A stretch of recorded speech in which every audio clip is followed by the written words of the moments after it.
to 7:35. The number of UK festivals has mushroomed over the last decade, bringing in millions for the economy. Simon Jack has pulled on his wellies and a rather fetching red check shirt. Simon, what have you got for us down there? Sun shining, looks nice. Yeah, I've ditched the suit, got the wellies on, got the wristband. It's a music festival. It's called Truck Festival. It's in Steventon, a stone's throw from Oxford. It started out with just a couple of mates having a birthday party, and it's mushroomed into a big deal. Over 5,000 people will be joining me a little bit later on this morning. And as I say, it started out as a bit of fun, but it's grown into a big business. Glastonbury, Leeds, Reading, we know all of those, but there's over 700 festivals around the country this year. Many people feel that might be too many, and it's become a very competitive business. It's all right. I'm with the band. I don't think so, mate. Really, honestly, we're in the band. It's the middle of summer. The forecast is terrible. Time to do a sound check, put on the wellies, and make the annual pilgrimage to the Great British Music Festival. The big ones like Glastonbury attract hundreds of thousands of people, generate millions in revenues, and have become super brands in their own right. But even smaller events like Truck Festival in Steventon in Oxfordshire have become a big draw. Where music fans go, businesses are sure to follow, like this one, which caters for lazy campers like me. But like all businesses, they aren't immune from economic pressures. Over the years, because of the economic situation, people haven't been leaving the country, so they've been taking their holiday time in the festivals, which has done well for the festivals on the whole and our company. But in some countries like Ireland, it's starting to falter, like Oxfordshire Festival and so on and so forth, because it's a vastly more aggressive problem. As less money is being made in recorded music, there's been a gold rush towards live concerts. Two. In fact, there's been an explosion in the number of UK festivals. Last year, there were 715 of them, attracting audiences of 3 million people, and it's estimated they contributed nearly £1 billion to the UK economy. But there's so many, some feel it's becoming a very crowded field. Let me hear you say, yeah. OK, Steventon, let me hear you say, yeah. Yeah. Maybe not.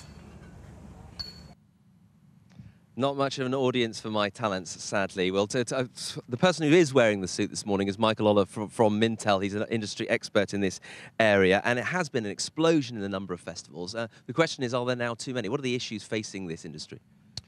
Well, as you say, there are now more than 700 festivals taking place in the UK, and they're really fighting for a share of what is at best a static cake, but probably perhaps even a shrinking cake. And you've got issues among the sort of the core target audience for a lot of festivals, which tends to be younger people, where they're sort of under pressure in terms of their income. So, you know, you've got high unemployment rates amongst the youth groups, so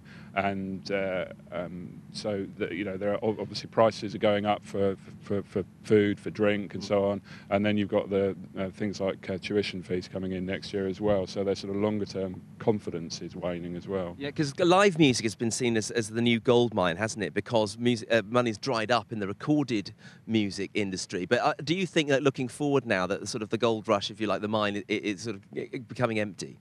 I think 2011 is probably going to be a bit of a watershed moment for the industry, because there are certainly some festivals that have struggled this year, some major festivals as well, and I think they're going to have to sort of reappraise what they're doing in terms of looking at their pricing, which when you're talking about nearly £200 for some festivals for the ticket, it means that they're spending a lot of money. I mean, typically, you know, the survey last year by the Association of Independent Festivals found that among their members, which tend to be sort of smaller and medium-sized festivals, the average spend per head was £346. £346, a lot of money. Now, does that mean, are the festivals having to compete and so offer the acts more money? Is that another price pressure?